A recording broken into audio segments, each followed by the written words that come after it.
I had spent months transforming that small upstairs room into my perfect workspace. Every detail reflected my dedication and creative spirit. It was more than just an office. It was my sanctuary. So when Dad casually announced at dinner, "We are taking your office space for Tyler," my heart sank. But I just nodded and said, "Okay, I will clear it out tomorrow." Little did they know, that decision would change everything between us. Before I continue this family story, where are you watching from? Drop a comment below and hit subscribe so you do not miss what happened next when my family crossed the line. The moment those words left my mouth, I felt a strange disconnect between what I said and what I felt. I am Max, 32 years old, and 6 months ago, I moved back into my childhood home.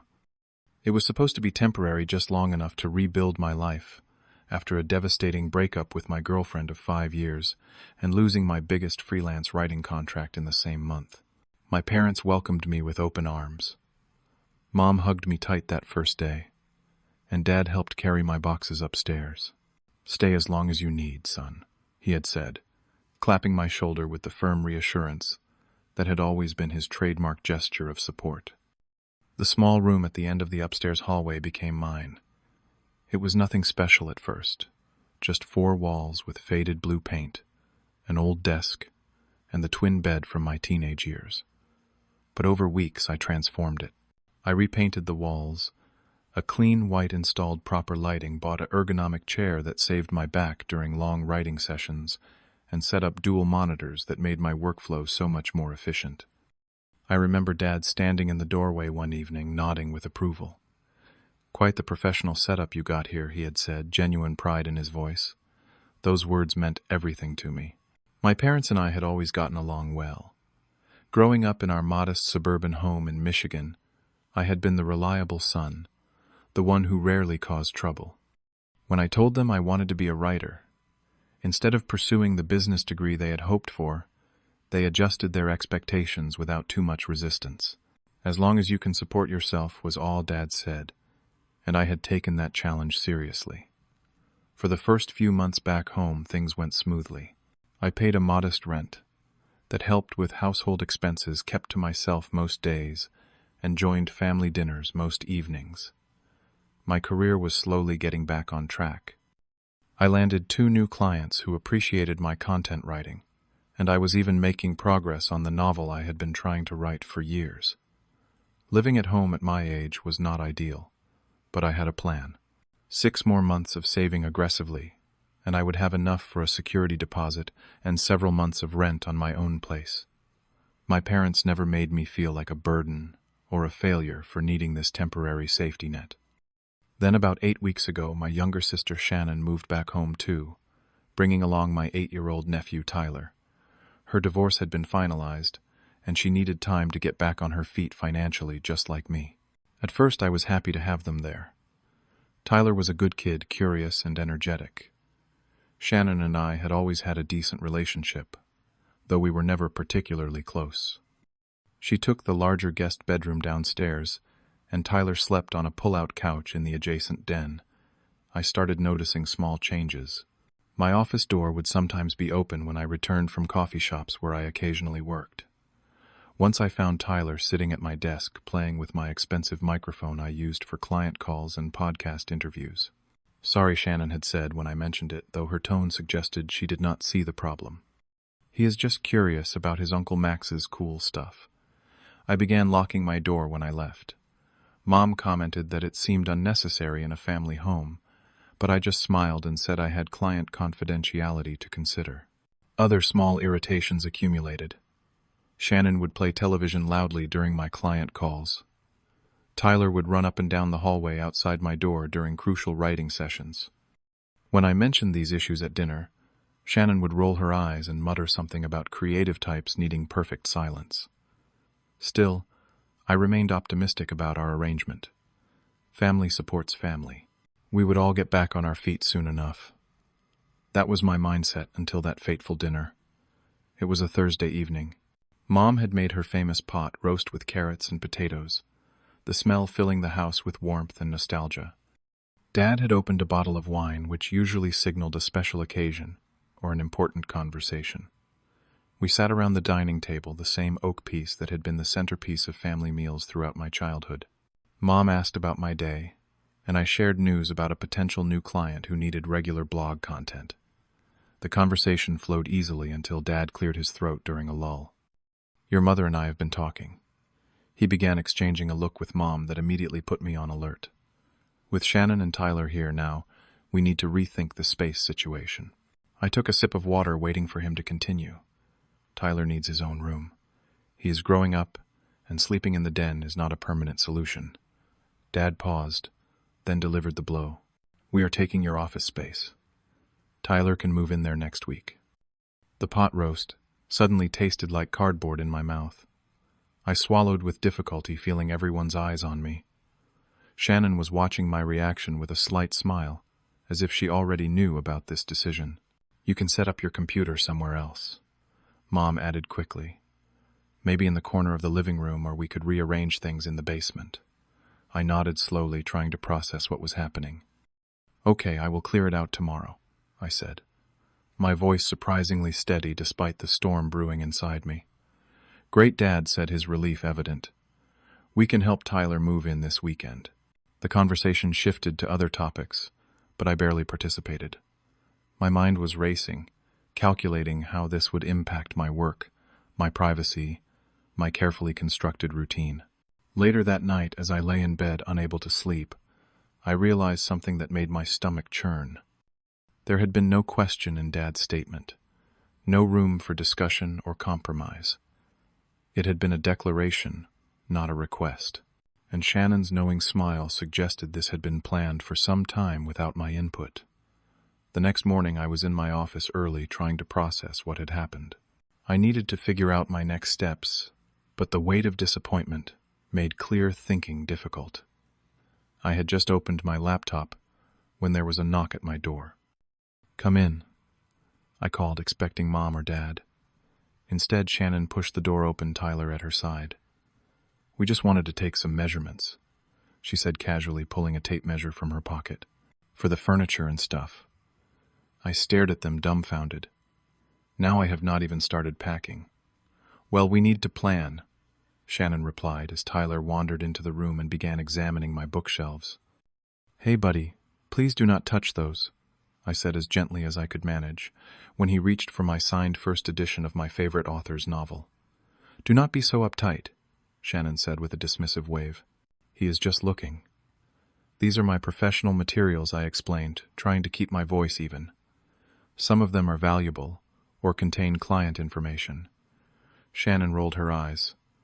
"It is just stuff, Max. You can work anywhere. All you need is your laptop and a table." That casual dismissal of my workspace, my sanctuary, felt like a slap. Before I could respond, Tyler had already pulled several books from the shelf and was flipping through them with sticky fingers from the breakfast syrup. "Tyler, please put those back," I said more firmly.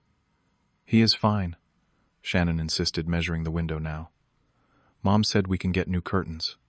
These are kind of boring." Something snapped inside me. "Stop. Both of you need to leave right now." Shannon looked shocked, as if I had no right to ask them to exit my own space. "Excuse me, we are just trying to plan for Tyler's room. This is still my office today," I said, standing up. "And I would appreciate if you respected that until I have cleared out." "Why are you being so difficult about this?" Shannon's voice rose. "It is not like you own this house. Mom and Dad are doing you a favor letting you stay here." "They are doing both of us a favor," I pointed out. "And I pay rent." Shannon snorted. "That token amount. Please." Our voices had grown loud enough to attract attention. Dad appeared in the doorway, his expression shifting from curiosity to concern as he assessed the situation. "What is going on here?" he asked. Shannon immediately turned to him. "Max is being ridiculous about us just taking some measurements." Dad frowned at me. "Son, we discussed this last night. Tyler needs the room." "I agreed to clear it out tomorrow," I said, feeling my control slipping. "But right now I need to work," and they barged in without permission. They are just trying to prepare. Dad said, his tone suggesting I was overreacting. It is not a big deal. Not a big deal. The same dismissal. The same complete disregard for my space, my work, my boundaries. It is a big deal to me, I said quietly. Dad sighed, the way he always did, when he thought someone was being unnecessarily difficult. Max, you can work from anywhere. Shannon needs a proper space for Tyler. He is a growing boy, and there it was. My needs were secondary. My carefully created workspace was just a room to them, not the environment I had built to recover both my career and my self-respect after everything fell apart. You should have discussed this with me first, I said, feeling a rare anger building. Not just announced it as a done deal. Dad's expression hardened. This is our house, Max.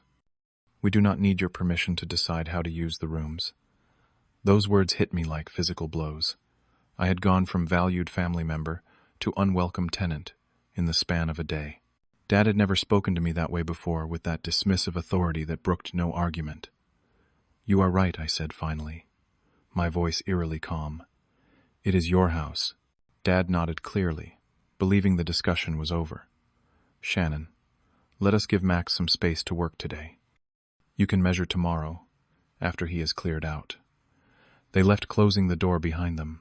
I sat at my desk, staring at the blank document on my screen, unable to focus on anything but the feeling of betrayal settling heavy in my chest. That evening I sat alone in my office, looking around at everything I had built. The perfect desk setup, the shelves lined with reference books and novels that inspired me, the corkboard where I pinned notes and outlines for my projects, the carefully positioned lighting that prevented eye strain during long writing sessions. This room had become more than just a workspace.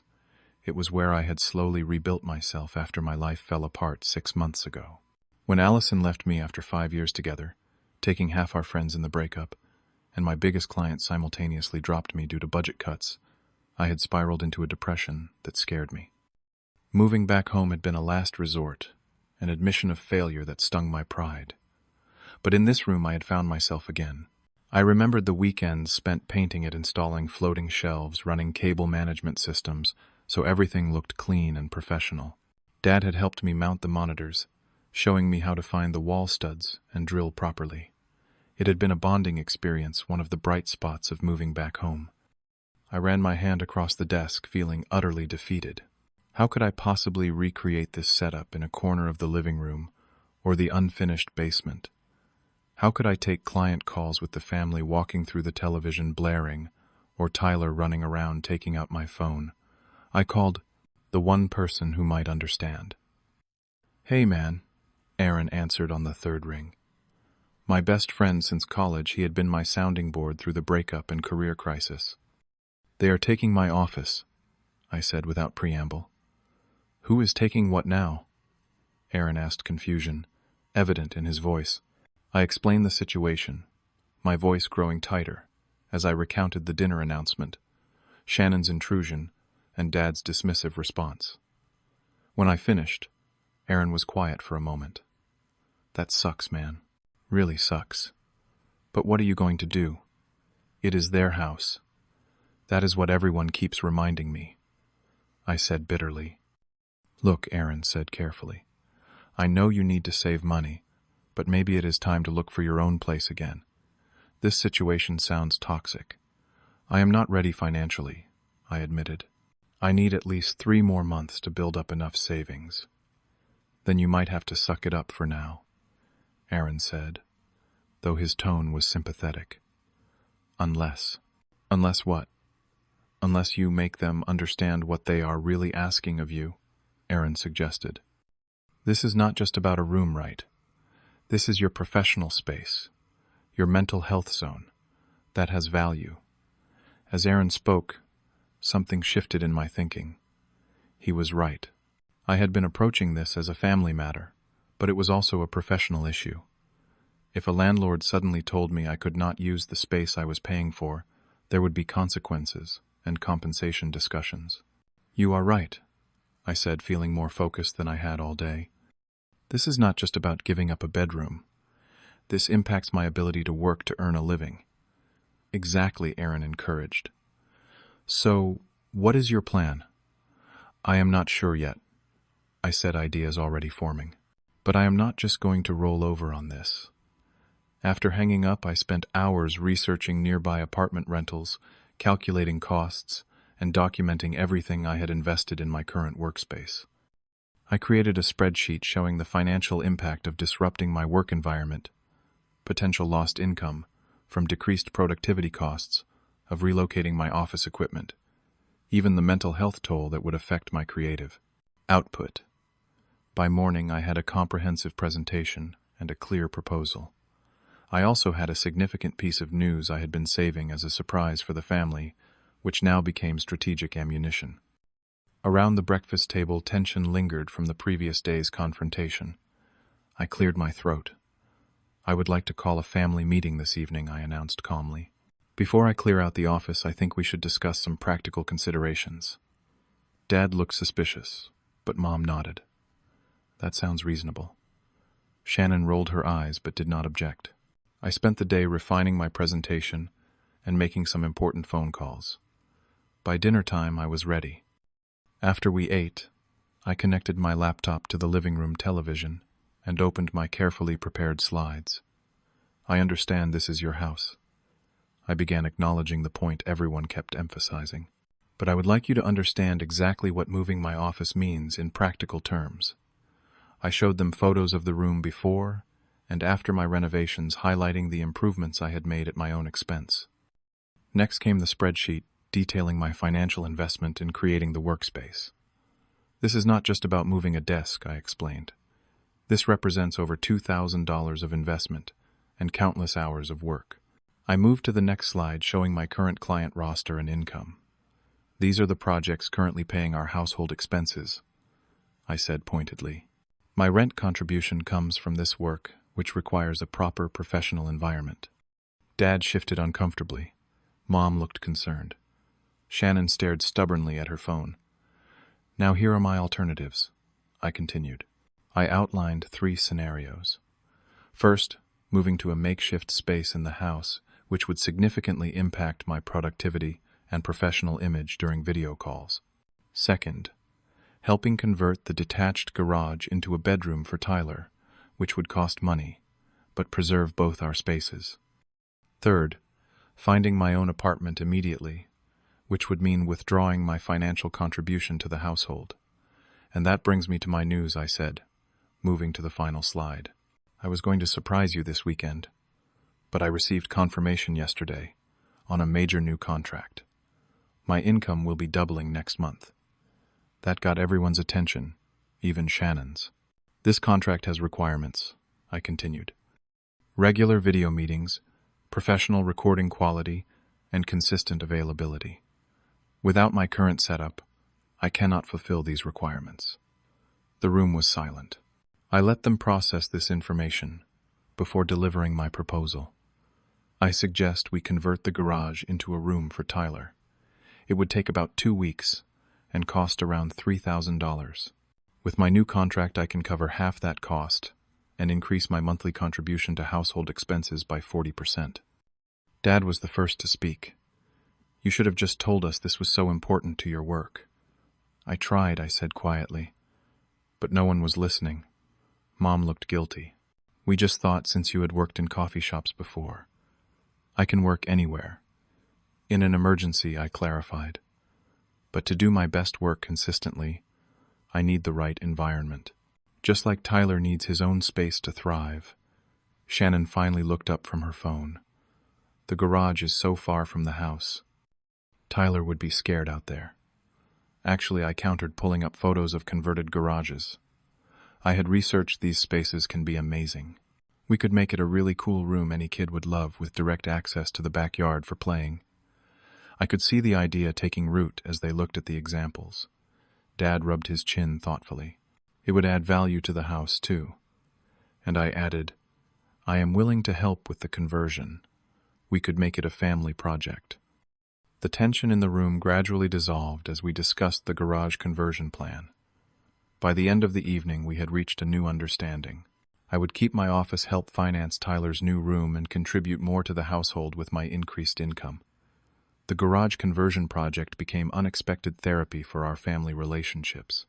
Over the next 3 weekends, Dad and I worked side by side installing insulation and drywall. Mom and Shannon painted colorful murals on the walls based on Tyler's favorite storybooks. Tyler himself helped arrange his furniture and decorations, proud to have a space that was truly his own. Working together physically seemed to repair what words alone could not. During water breaks, Dad and I had conversations we had been avoiding. "I did not realize how much that space meant to you," he admitted one afternoon as we rested in the shade. "I guess I still think of you as the kid who could do homework anywhere, even with the television blaring. I have changed," I acknowledged. "My work is different now, and maybe I should have been clearer about my needs instead of just getting angry." Dad nodded. "Family is complicated. We take each other for granted sometimes." That simple acknowledgement meant everything. It was not a dramatic apology, but it was genuine recognition of my position as an adult with valid needs, not just a child in his home. Shannon was slower to come around. The breakthrough came when I helped her set up a proper workspace in her room for her job search. As I showed her how to arrange her desk for good ergonomics and lighting for video interviews, she finally saw what I had been trying to explain about professional space. "I get it now," she admitted reluctantly. "It is not just about having somewhere to put your computer." "Exactly," I agreed. "Environment affects everything: productivity, creativity, mental health." She nodded slowly. "I am sorry I was dismissive about your office. I was just focused on Tyler having a normal childhood after everything with the divorce." "I understand," I said, and I truly did. We were both just trying to rebuild our lives in different ways. The new contract proved even more successful than I had anticipated. 3 months after our family conflict, I had saved enough to comfortably move out. I found a small 1-bedroom apartment just 15 minutes away, close enough for regular family dinners, but with the independence I needed.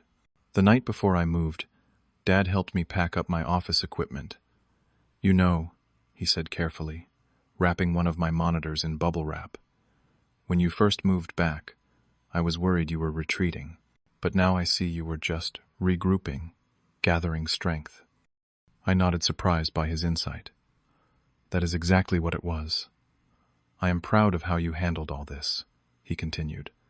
"You stood up for yourself without burning bridges. That takes maturity." His words healed something deep inside me. The pain of that initial dismissal had faded, replaced by a new, more adult relationship with my family. Moving out this time felt nothing like the defeat of 6 months earlier. This was a positive choice, made from a position of strength. The family gathered to help on moving day, even Shannon and Tyler carrying boxes to my car. As I settled into my new place, I realized that sometimes the most painful family conflicts can lead to the most significant growth. By refusing to simply accept the loss of my space, and instead finding a solution that worked for everyone, I had changed how my family saw me and how I saw myself. That difficult conversation around the dinner table had forced us all to recognize that family support cannot come at the expense of individual respect. True family strength comes from acknowledging each member's needs and finding solutions together, not imposing decisions without consideration.